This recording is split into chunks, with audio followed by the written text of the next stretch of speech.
Shoemaker, Shoemaker Guitar Works. How's it going? So don't always work on guitars here. I work on anything with strings, and today I am starting to do work on this 1880s, 1890s, somewhere in there, German-made violin. Still even had a gut string on it, a couple of them actually. So that's how long it's been since this has been played. This is a customer and friend of mine's.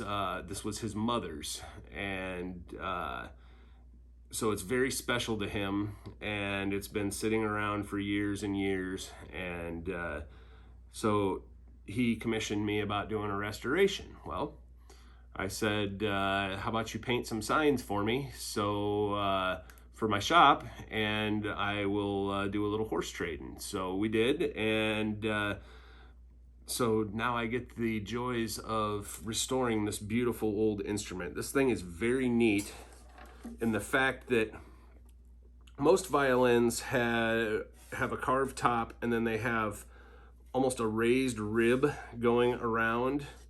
This does not have that, and it never did. It's completely smooth all the way around.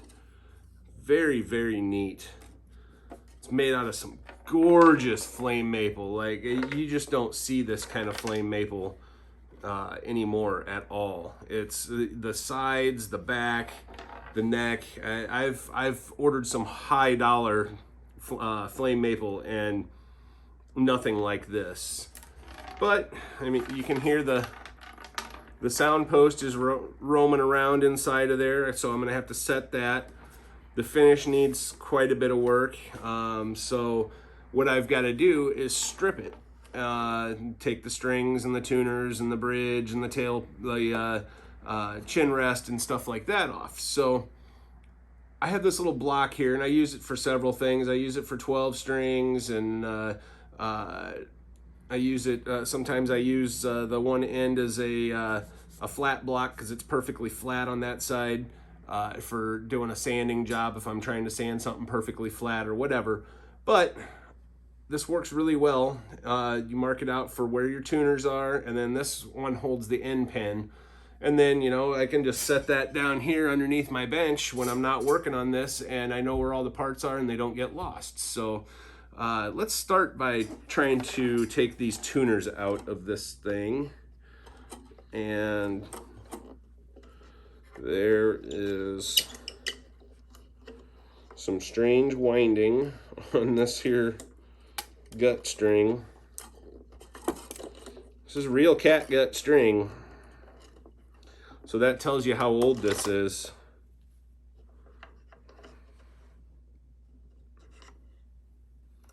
That is the D. I'm actually going to roll this up and save it as kind of a commemorative thing with this this old fiddle.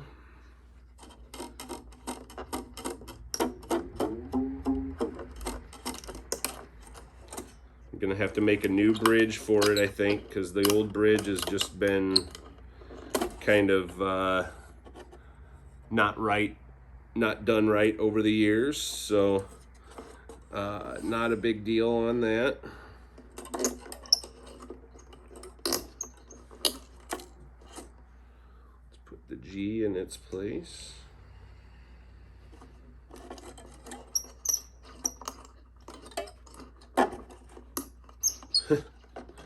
This one, it's got part of the gut string still in there, and then the steel string is like wrapped and tied around and through. I think I'm just gonna have to grab the old cutters and give her a snip to get that out. And that one's actually connected to a fine tuner, which I know is not original to this.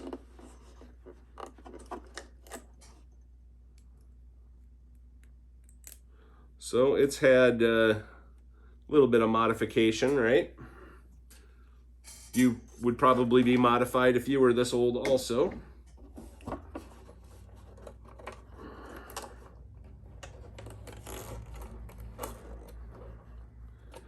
think this one is like gut internal and has a light winding on the outside. And it might just be a guitar string, judging by the end on it. There's that one.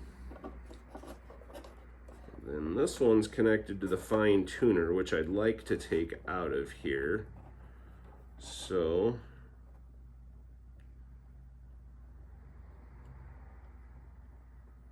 unscrew the lead screw there on the fine tuner. Screw it back in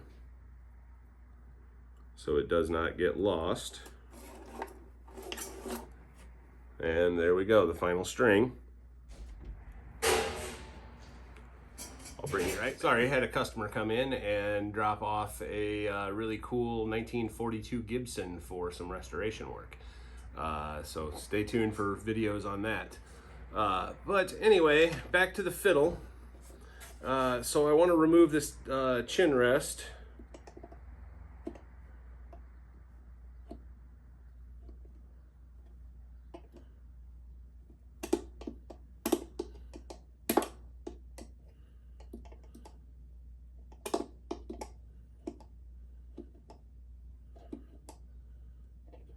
There's little flat spots on these pieces, but they can be hard to move sometimes, especially when something hasn't been moved in so many years. So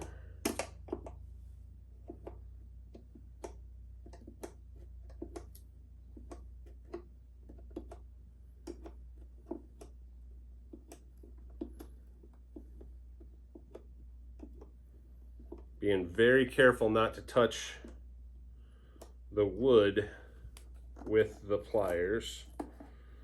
Okay, so this actually has little pieces of rawhide on the bottom of that were meant to protect the finish.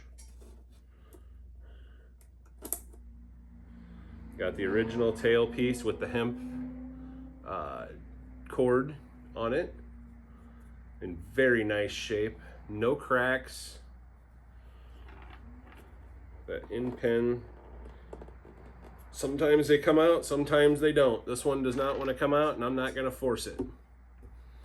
So we've got our violin basically stripped down here, and it's ready to start cleaning up. The first thing I'll do will be take some naphtha on a rag and just kind of go over the whole thing. I might actually have to bust out the steel wool. This has had cracks repaired before, but they were done right, so they're nice and solid. None of them are split, and I'm not going to mess with that. But I do want to get the finish looking better. And I don't know if you can see in the picture, but it's really dark, but man, is there some beautiful flame in that back.